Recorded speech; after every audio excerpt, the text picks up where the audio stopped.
日本呢发达到什么程度了？刚从日本旅游回来啊，有些话呢不知道当讲不当讲，带大家看看真实的一个日本。其实，在我们踏上日本之前呀，对于日本的一个了解都是从网络上或者是电视机上面看到有多发达，这里有多发达，那里有多发达。然而呢，这都不是最根本的啊，并不是像网络中看到的那样。相信很多人呢也都看到过，在日本的一个中国人或者是中国的一个日本留学生日常发的一些内容啊，对日本这里那里的一个感受，基本上全部都是报喜不报忧啊。然而呢，我这次呢去旅游之后呢，日本的每个角落的时候呢，我才真正的认识到日本。所谓的就是耳听为虚，眼见为实，所有的东西呢都不如身临其境啊。有些话呢不知道当讲不当讲。今天呢给大家分享一下，大家认真的体会一下是不是这么回事啊。首先第一件事就是在日本呢，你不用关心你最基础的一个温饱问题，只有生活条件的一个不同。为什么会这么说了？在日本那边呀，从小孩从幼儿园到初中都是免费的，免费扶持。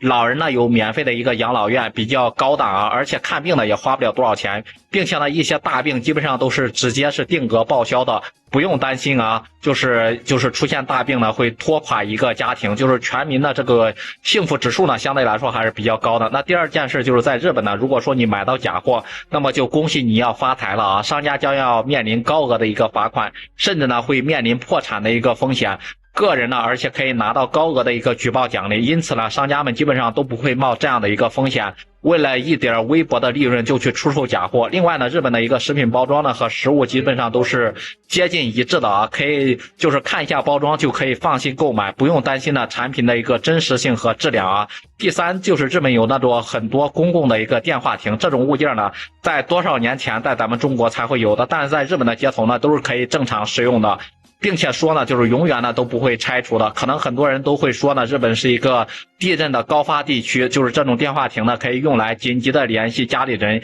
以便一个不时之需。但是我个人的感觉呢，这个公众的电话亭啊，对于腐败来说呢，就是太可怕了。你细想一下。然后手机呢，网上举报还存在个人手机的一个 IP 暴露，这个电话亭的作用呢，可以说是面面俱到啊。那第四件事就是日本店面的一个服务态度真的是无话可说，就是跪式服务啊，跪在你面前服务，售后服务更是全面，想换就换，想退就退，价格的也不存在什么虚假。然后严重啊，非常的透明，可能就是管理严格的一个原因嘛，就是顾客就是上帝，展现的就是淋漓尽致。所以说在日本网上购物的人是非常少的，基本上没有什么网上购物。第五件事就是人际关系非常的淡薄，就像邻居之间呢见面也顶多是打个招呼，这种人际关系呢在日本办事方面确实方便很多啊，不用过多的介绍或者是托各种关系，办事效率呢也明显是要高出很多啊，人与人之间呢都是平等的，不会因为你认识谁谁谁就高人一等。第六件事就是在日本呢，不管是高官俸禄的首相还是平民的老百姓，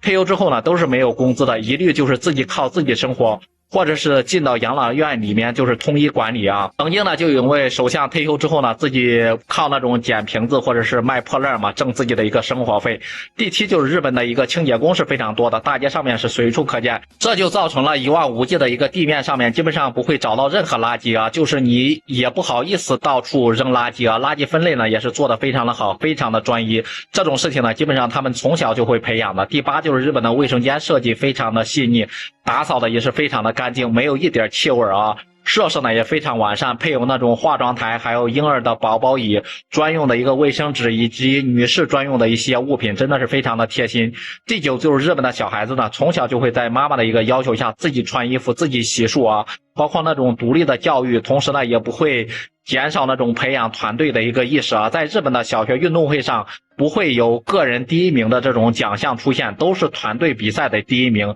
个人的这种优越感当然也不会存在，也不会存在这种攀比啊。以上呢就是我在日本旅行之后呢一些真实的一些感受，不知道大家呢对于日本这个国家呢都有什么样的观点和看法。如果说有机会你会去日本旅行、工作或者是留学吗？也欢迎在评论区里面留言讨论。